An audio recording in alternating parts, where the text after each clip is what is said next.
এতদিন জেলে ছিলি মানে এইসব কি বলছিস? মজা নিচ্ছিস নাকি? আমি বললাম, না সত্যি বলছি, আমি এতদিন জেলে ছিলাম। কিন্তু জেলে কেন, কিসের জন্য? আমার ভাগ্যের লিখন, একদিন তোদেরকে সব বলবো। স্যার খাতা হাতে রুমে প্রবেশ করলেন, যে যার জায়গায় গিয়ে বসলো।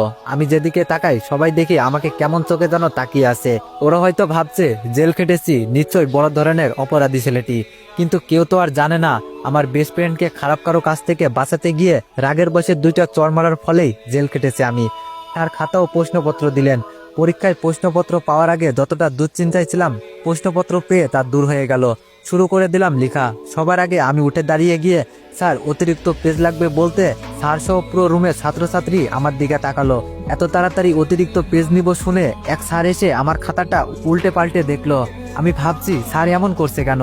পুরো খাতা দেখলেন, পরে আমাকে খাতা দিলেন। এই অতিরিক্ত পেজ নেওয়ার পর থেকে আমার যত সমস্যার সৃষ্টি হয়ে গেল।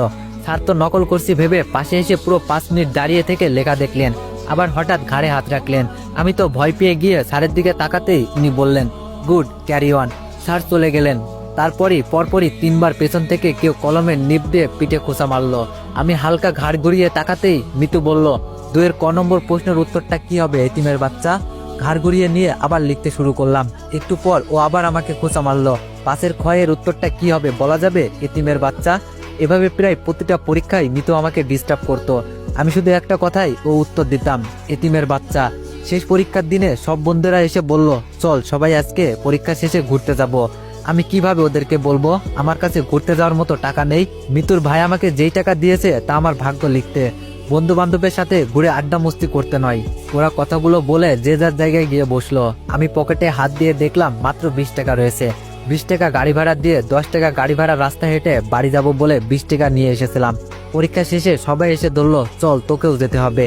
আমি বললাম, না আমার কাজ আছে, তোরা যা। ওরা সবাই চলে গেল। আমারও ইচ্ছা হচ্ছিল ওদের সাথে যাই, কিন্তু সেটা তো আর আমার ভাগ্যে নেই। মন খারাপ করে বাসায় গেলাম। হঠাৎ বালিশের নিচে আপুর ভাঙা বাটন ফোনটি ধরতেই আমার মন খারাপ মুহূর্তের মধ্যেই ভালো হয়ে গেল। মনে হচ্ছে আজ আমি পৃথিবীর সবচাইতে খুশি। মিতুর ভাই মাসুদ বলল, হ্যালো আবির, তুমি কোথায়? আমি বললাম, বাসায় ভাইয়া। মিতুর ভাই বলল, তাড়াতাড়ি হাসপাতালে চলে এসো, তোমার আপু কোমাই থেকে বের হয়ে এসেছেন। এইমাত্র হাসপাতালের নার্স ফোন করে জানালেন আমায়। আমি যাচ্ছি, তুমি চলে এসো। মাসুদ ভাইয়ার কথা শুনে আমার খুশিতেই চোখে পানি চলে আসলো। দৌড়ে গিয়ে দেখি মাসুদ ভাইয়া আপুর পাশে বসে আছেন। আমি গিয়ে আপুর দিকে চেয়ে থাকলাম। আপুর চোখ বেয়ে জল পড়ছে, সাথে আমারও। ডাক্তার এসে জানালেন, আপনার ভাগ্য অনেক ভালো, আপনার ভালো হওয়ার কোনো সম্ভাবনাই ছিল না, কিন্তু আল্লাহ পাকের দোয়ায় আর এই মানুষটার জন্য আজ আবার আপনি সুস্থ জীবনে ফিরে আসলেন। মাসুদ ভাই বলল, আচ্ছা আমি আসি তাহলে। আপু বলল, মাসুদ ভাইয়া চলে যাবে কি?